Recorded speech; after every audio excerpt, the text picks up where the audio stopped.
Welcome to Someone's Gotta Drive. I want to put a warning out there that this podcast speaks of drug abuse, domestic violence, and other triggering yet validating subjects. So please be warned. In my last episode, I talk about how my mother had died. A pretty gruesome death that we all had to witness, all except for my father.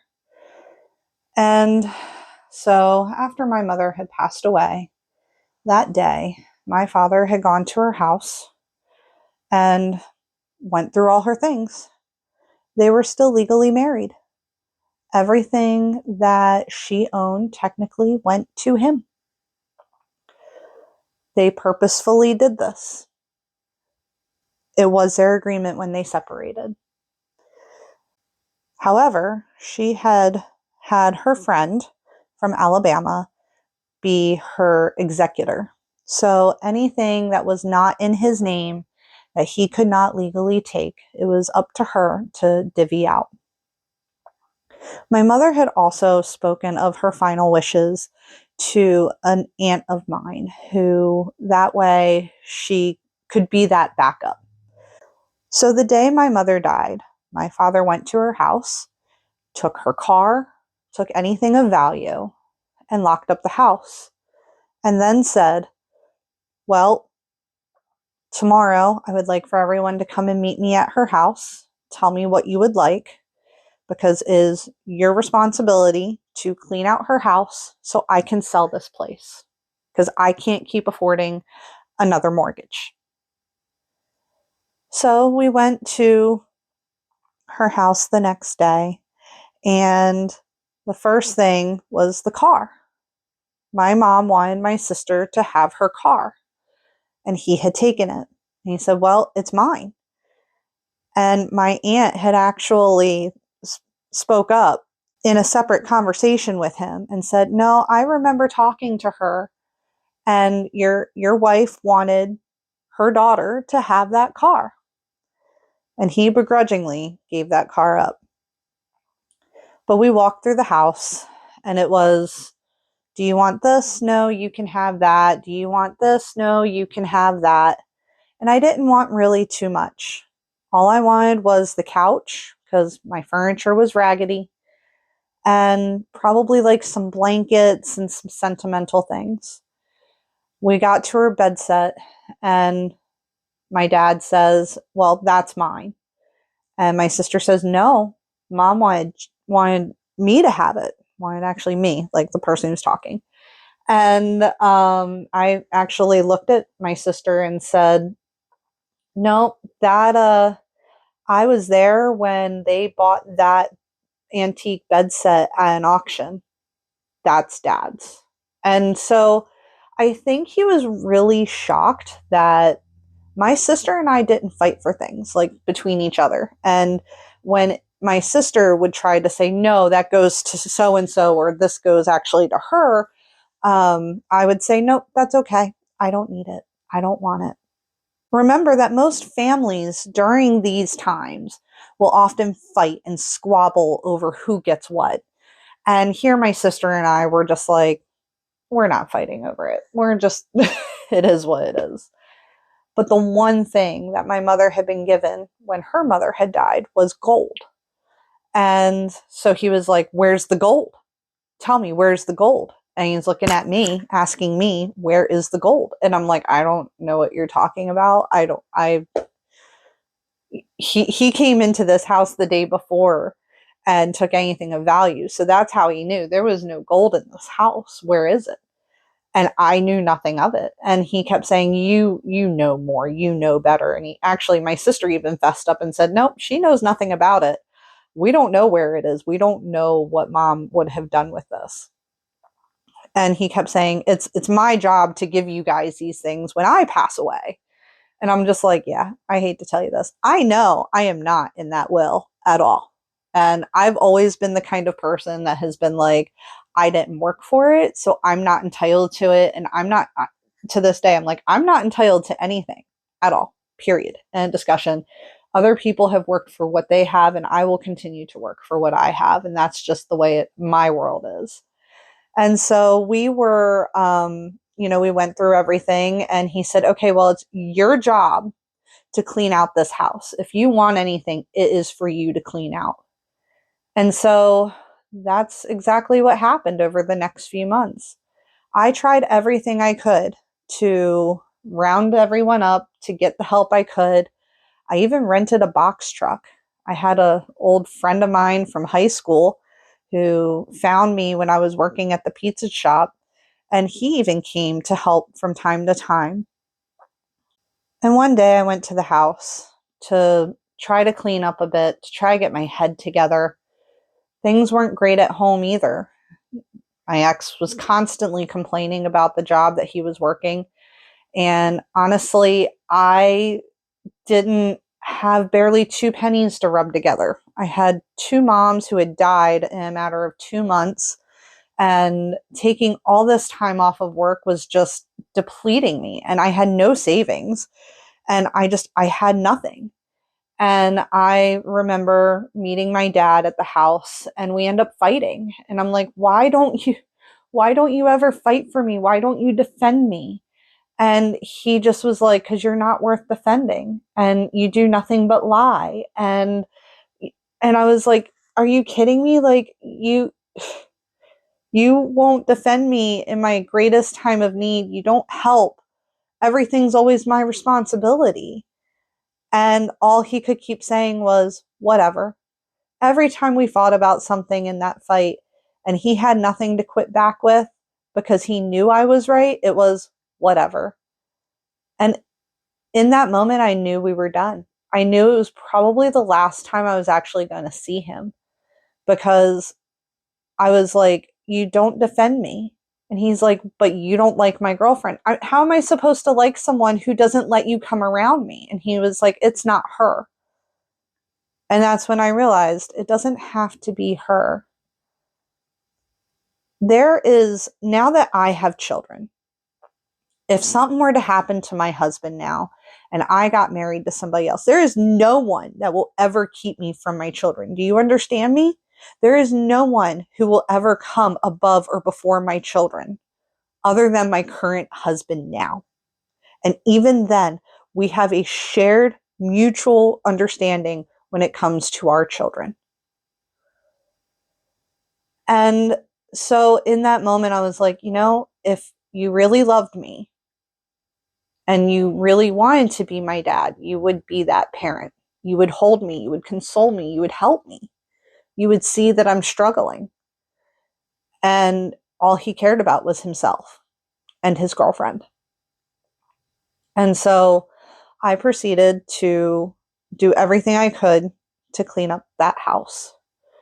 And so, with my mom's friend being the executor of what my father did not own, one of which was the bank account, and being my sister got a car, I was to get whatever money was left in the bank account, which was close to like $4,000, which was very much needed because honestly, I was about to lose my apartment because I could barely work for 2 months while dealing with my mother's death and my ex mother-in-law's death, and trying to, have to take time off to clean out this house and to do everything that is expected of me.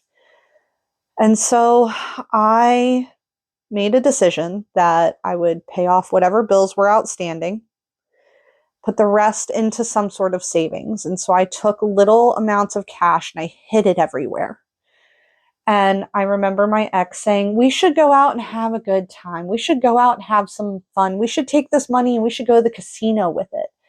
And when I received this money, because everyone always thought I was the one on drugs, I remember her friend saying, don't go and buy drugs with this. Do not go and spoil this. Like, use this for what you need. Save it. Do what you can.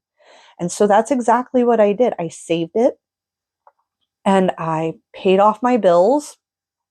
And I turned around and said, if for whatever reason my income, like the income that's coming into my house alone, is not able to pay the bills. And I obviously need to go get another job.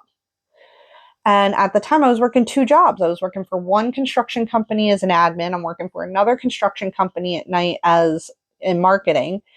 And, about a month goes by, and sure enough, our income alone is not paying the bills. And so I'm like, I make a prayer. And I said, Mom, I need a better job. I need a better husband. I need a better life. I need a better everything. And so I start looking for another job. And at the time, you go on Craigslist to find jobs, like where you get your free ads. And I start looking for jobs. And in the meantime, my ex is still working at the restaurant. And he is complaining all day long before even going into the restaurant, almost hyping himself up. And then he goes and he works his shift. And then I would pick him up at night. And then I would take him home. And sometimes it would be so late that we would just pick up my brother from his job. And then at 5:30 in the morning, I would take my ex to methadone. And then I would take him back home. And then I would go to my first job. And then I would come back home, pick the guys up, go drop them off, go to my second job. It was a never ending cycle. And it went on like this for months. I was so exhausted. In the meantime, on every little time off that I had, I was trying to go through my mom's house, pack everything up, figure out where I was putting it. I think I ended up getting a storage unit even because we had so much stuff from my ex-mother-in-law and my mom that we just couldn't even fit it in my little 2-bedroom apartment. And so one day I get a call saying, hey, we received your resume. We really like it. Can you come in for an interview? And it was for a fireworks company, ones that do the big displays, not like the little firework stand. And I said, sure. And I came in and the lady really liked me. And she said, but it's not my decision. The owner's going to call you. And I'm like, okay. So I go home and I didn't realize that I was supposed to get a call that day. And I go to work. And on that day, the manager that I had been working with at night had gotten into a car accident. And so they were asking me if I could help get the canvassers out on the road and get them routed and out. But these guys, they were kind of jackasses. And they were just like, oh, she's not here, so we're going to go home. Bye. And they were like trying to like not work that day. At the same time, I receive a call from New Jersey. And that's the call I'm looking for. And the person that I'm speaking with is not the owner, but the owner's assistant said, sorry, the owner is really busy at the moment. He asked me to take this call. Okay. So I said, I do apologize, but I'm also at my job at the moment. So if you could just hold on 1 second. And I put them on hold and I tell the guys, can you hold for like 5-10 minutes? Don't go anywhere. I just have to take this call. And so I get back on the phone and it's an over the phone interview. And the gentleman goes, do you know how to use a computer? Sure. Do you know how to use a Mac or a PC? I'm sure I can figure out either one. Can you please sit down? I told you I'll be with you in 5 minutes while the guys, the canvassers, are trying to leave. Can you do this? Yeah, sure. Can you do that? I'm sure I could figure it out. I really thought I was bombing this interview because in between the questions that he's given me, I'm also asking the canvassers, would you please sit down? Just give me a few more minutes. It felt like utter chaos. I get off the phone. The gentleman was super nice and he said, we'll let you know what we decide. And so I get back to work. And I really thought I bombed this interview. I mean it. I was like, there is no way I'm getting this job. This really stinks. Those canvassers cost me my job because I had to keep interrupting, asking them to sit down, to hang on, to quit trying to leave and not do their job. I thought they were supposed to call me with the results, whether, I was going to get hired or not. However, to find out, phone calls wasn't exactly the way they did things. When I got home that night, I felt a little discouraged. And while I was checking my emails, I see that I was actually indeed offered the job as an administrative assistant at that fireworks company. I was so excited. It was stable income. It was health insurance. It was honestly, it was fireworks. It was kind of exciting. And growing up, my dad would always go and get fireworks from out of state, and we would put these displays together, and he would blow up thousands upon thousands of dollars of fireworks. So I really thought, man, this is a really great way that maybe my dad will see that, like, I'm doing something good and cool and great with my life, and that I'm not just working some part-time job doing something, menial or not worthy. I really thought this was the greatest thing ever. And so I quit my jobs, both of them, to go work one full-time job. I was so excited. I was so happy. But that meant that once again, I would get up at 5:30 in the morning and take my ex to methadone. And then I would bring him back. And then I would go to work. And he would have to take a bus to work sometimes because I now have to work a full-time job. And then I would come and get him afterwards. And then I would have to go and get my brother afterwards.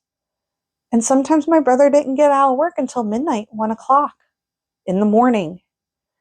So I was often running on 4, maybe 5 hours of sleep.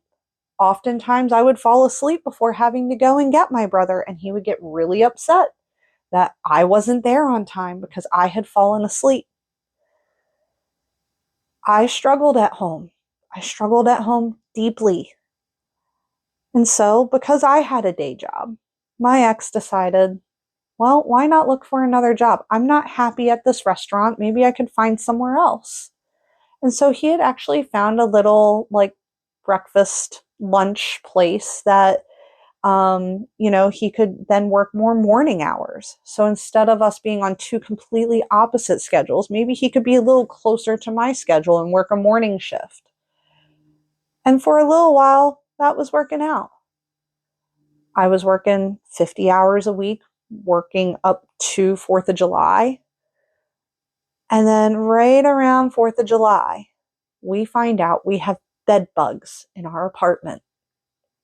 And the first thing we do is we remove the mattress and we notify the property managers. And they're like, well, you have to do all these things. And so we do all the things to prepare for a bed bug, extermination. Meanwhile, when I go to work, I have literally all of our clothes in my car because they say that's the best way to keep bed bugs out of your clothes. So I would literally get to my car and change into new clothes. And I would have to bag up my old clothes to make sure no bed bugs made it to my office. It was just horrendous. It was a constant battle. But we're going into our busiest season. And so now I'm going from 50 to 60 hours a week to like 80 hours a week because honestly, it is just that busy, morning, noon, and night. And when 4th of July hits, I actually end up sleeping where the fireworks were stored for a night or two to make sure that, because the guys would get back at like 2 in the morning and then they would have to start getting back out, some of them at 5 in the morning. It was like rotating shifts with them. And I had to be there to get them all out, to give them all their paperwork, make sure they were loaded properly, the whole 9 yards. I remember coming home and just wanting to sleep. And at one point, my ex-husband looks at me and he says, you think you could do something around here? And I said, what do you mean do something around here? I am working my butt off to pay bills. You work like a part-time job right now. You're not even working 30 hours a week. What do you mean? I come home, you're playing video games. Well, you need to help clean and prep for this bed bug and, extermination. That's great, but you're literally working like a third of what I'm working. Can you let me sleep? Well, you're a horrible wife because you won't help us. And I was just shocked, utterly shocked. I have done everything I can to provide for this family. And prior to this, I'm also cleaning out my mother's house and all of her things and dealing with other family drama. You are supposed to be my solace. You're supposed to be my rock. And all I am to you is a maid. And so I help clean up and I go back to work after the season. It's like you get like a day off and then you go back to work and you go over how the season went and what's going on. And at that point, the lady running our area was also struggling with the owner. And we're in these meetings where her and the owner are fighting back and forth.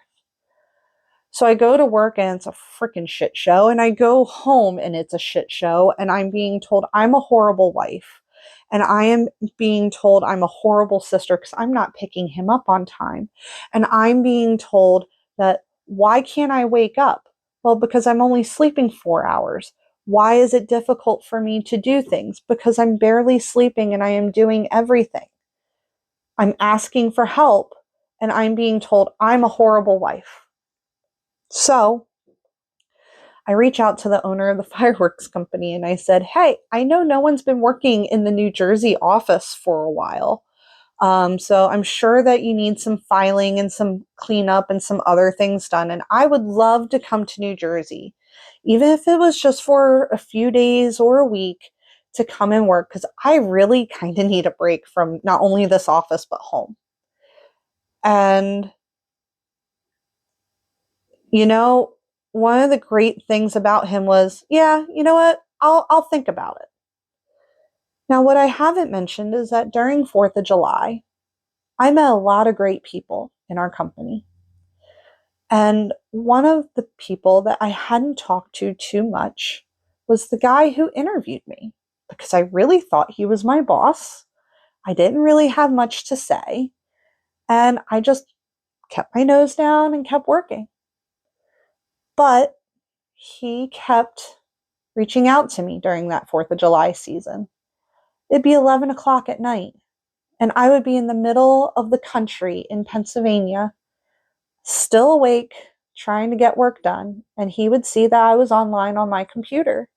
And he would say, is there anything I can get you? Can I get you food? Can I have something delivered to you? And I'd be like, dude, we are in the middle of nowhere. You are not getting delivery here. Let me be really clear about that, especially not at 11 o'clock at night. Sorry, that's not the way this rolls. He always checked in on me. He always made sure I was okay. And after a while, we just started talking because I realized he was just another person. And we would literally keep each other on speakerphone while working together. And he worked in New Jersey and I worked in Maryland. And I would just be like putting contracts together or putting packets together and just keep the speakerphone on. And we would all just talk together. So when I had asked to come to New Jersey, the owner was just like, yeah, I'll think about it. So when he decided that it was a good idea for me to come to New Jersey and work for a week, he sent me an email and he CC'd that gentleman on it. But I hadn't seen the email.